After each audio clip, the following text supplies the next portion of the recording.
Hello అండి, Muraliprasad YouTube shorts ఛానల్కి స్వాగతం అండి. ఈరోజు మా ఇంట్లో కాజు కట్లీ తయారు చేస్తున్నాము. కావలసిన పదార్థములు: ముందుగా జీడిపప్పును 2 గంటల సేపు వేడి నీటిలో నానబెట్టుకోవాలండి. ఇప్పుడు ఆ నీటిని తీసివేసి మిక్సీ పట్టుకోవాలి జీడిపప్పుని.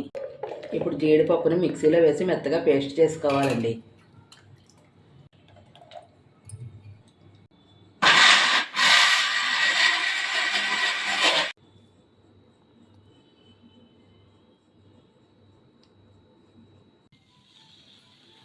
జీడిపప్పు పేస్ట్కి సరిపడా పంచదార వేసుకోవాలండి. ఇప్పుడు స్టవ్ ఆన్ చేసుకోవాలండి. కొంచెం మందంగా ఉన్న మూకుడు పెట్టుకోవాలి. ఇప్పుడు పంచదార సరిపడా వేసుకోవాలండి. జీడిపప్పు పేస్ట్కి సరిపడా ఒక అరగ్లాసు వాటర్ పోసుకోవాలండి పంచదార పాకానికి. ఇప్పుడు పంచదారని ఒకసారి తిప్పుకోవాలండి కలిసేటట్టు. ఇలా పంచదార కరిగే వరకు తిప్పుకోవాలండి. ఇప్పుడు రుచికి సరిపడా యాలకుల పొడి వేసుకోవాలండి. పంచదార కరిగాక జీడిపప్పు పేస్ట్ని కొద్ది కొద్దిగా వేసుకుంటూ ఉండలు కట్టకుండా తిప్పుకోవాలండి.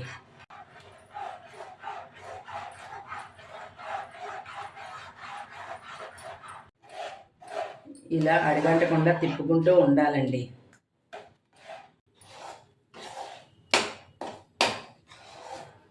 ఇలా అడగంటకుండా తిప్పుకుంటూ ఉండాలండి గట్టిపడే వరకు.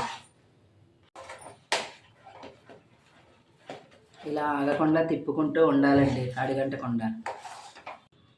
ఇప్పుడు కొద్ది కొద్దిగా నెయ్యి వేసుకుంటూ తిప్పుకోవాలండి. ఇలా ఇంకా గట్టిగా దగ్గర పడే వరకు తిప్పుకుంటూ ఉండాలండి. ఇప్పుడు పళ్ళానికి కొద్దిగా నెయ్యి రాసుకోవాలండి.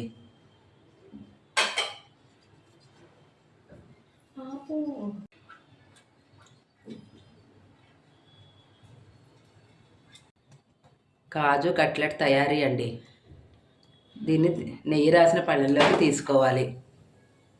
కొంచెం చల్లారాక పీసెస్గా కట్ చేసుకోవాలి. ఇప్పుడు మొత్తం ప్లేట్ అంతా సమానంగా పరుచుకోవాలండి. ఇప్పుడు చిన్న చిన్న ముక్కలుగా కోసుకోవాలండి.